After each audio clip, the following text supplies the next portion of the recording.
Well, our character is done. We have written them a backstory, assigned them quirks, flaws, and bonds, along with a voice. We know exactly how their life has played out to this point, and we also know how they act on a day-to-day basis. Now all that's left is playing the game. And in playing the game, you have to remember all of the rules, mechanics, and abilities involved with your character, on top of experience and live play out a story as it happens to you. Trying to roleplay a character on top of all of that can be extremely difficult. So I would like to share with you some simple strategies that I have developed over the years to help you be a better role player at your table.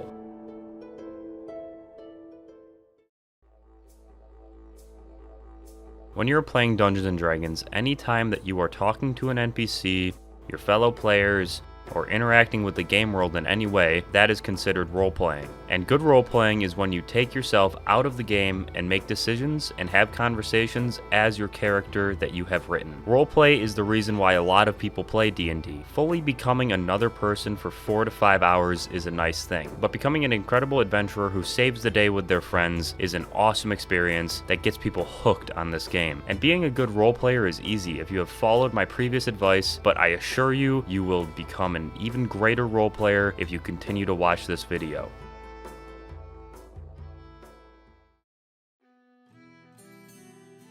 So, for the last couple of videos, we have been writing our characters, and we have done awesome jobs at building adventurers with dramatic and concise backstories, along with giving these adventurers tons of personality traits that make them feel special. Now, in roleplay, it is time to implement all of this work to show off our character and tell some great stories with our fellow players. And the best way that you can do this is keeping a bit of a journal with all of your quirks, flaws, and bonds in it to keep them on the forefront of your mind at all times. As you go through the different scenarios of the game, just take a quick look and see if anything applies. It is easier than you think to forget about your character's fondness for chocolate treats when you've been investigating someone's murder for almost 2 hours now. But your dungeon master remembered that quirk and is now going to use it to guide your character. If you miss that prompt, all because of a simple slip of the mind, you'll be kicking yourself later. Another great thing that you can add to this journal is a summary of your backstory, a quick one that reminds you of your past and the people in it. This could really help out when you could be playing a couple different characters in different campaigns, or maybe just meet up very infrequently and you just need a quick reminder of what your character is and what's going on. So be sure to use this journal whenever you feel a bit disconnected from your character. Read it,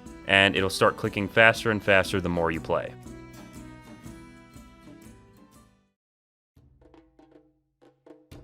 Another great thing that you can do is add to this journal as the campaign goes on. Chances are you'll probably be meeting a lot of NPCs, and they will all be very different and distinct characters. But your DM might not have very different or distinct voices for each of them. So jotting down the name of the character along with a sum up of who they are, what they want, and what you think of them can be a great practice. So that the next time Duke Hornigold shows up 3 months later in your campaign asking about his cousin that went missing and your party killed, you don't accidentally admit to murder and land your party in the dungeons. On top of characters, you can also use this journal to track different quests you are partaking in. Keeping a nice list of all the different activities your party is a part of can make finishing quest lines a lot tidier. A town you are in might have 6 different major NPCs asking you for help, and all of that is going to get jumbled up without some organization. So keep a list in your journal to be sure not to give the head of a beholder to Granny Jen, who just wanted to get her cat back from the caves. And adding to this journal isn't only helpful for tracking things that your DM throws at you. Use a section of it to track how your character feels about their fellow party members. If the barbarian messed up last session, smashing priceless artifacts while fighting a drake, you should bring it up this session and have a fun conversation about it, adding to the story and connecting these events that have conspired.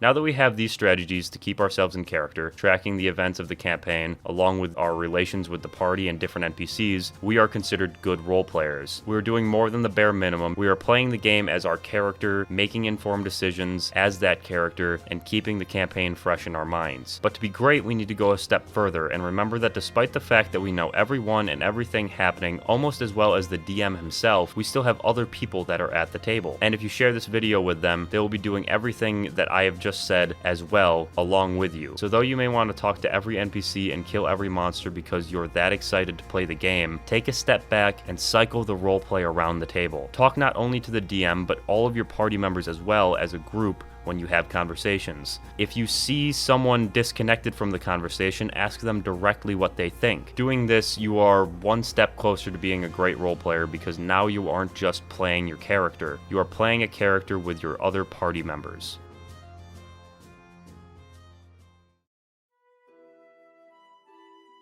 And the next step beyond this to being a great role player is to not stop the roleplay once the dice and battle maps come out. And this is the hardest step one can take. When combat starts, D&D can often feel like it's a completely different game, and all of the emotion and drive your character had going into this combat leaves your brain as strategy enters. And this is fine, you should be strategic in combat. You are playing an adventurer who isn't unfamiliar with a fight, but to completely leave your character and everything we've worked on in the dust just to kill another goblin is a shame.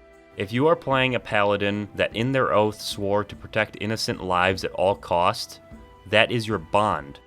And if the Goblin King says drop your weapons or the orphans get it, you'd better drop your weapons or find a way to save those kids, because breaking your bond means breaking your character. Having an intense fear of heights and fighting on a cliffside shouldn't be an easy task for your barbarian. Most likely going to that edge is the last thing that they want to do. And if that means letting the bandits go, it means letting the bandits go, because that's your character. You wrote them that way because of this exact scenario. Dungeons & Dragons is not about winning or losing, it's about telling a story, and remembering that you are still telling a story in combat is what truly separates a great role player from the rest.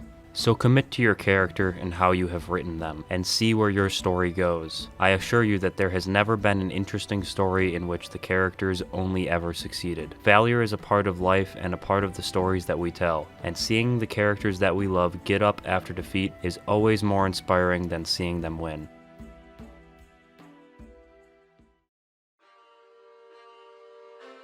By keeping track of the game and your character with the use of a journal, and remembering to share the spotlight with your fellow players, combined with committing to your character at all times, even making decisions as them in combat, you are now a great Dungeons & Dragons role player. But as a Dungeons & Dragons player, we can all still improve. So be sure to tune in to the next video for even more ways for you to improve the game for yourself and your friends. And Dungeon Masters, get excited because part 2 of writing major locations is still on its way. I say it from time to time throughout the videos as well, but be sure to share the videos with your fellow players. It will not only help me and my channel, but also help your games be better with everyone at the table having the same mindset on how to make the game more fun. Thank you all again for watching these videos. I really do love making them. Please be sure to leave any comments you have below, and definitely consider subscribing if you like these videos. They aren't going to stop anytime soon, and the better the reception, the more it inspires me to create. Have fun playing your games, everyone.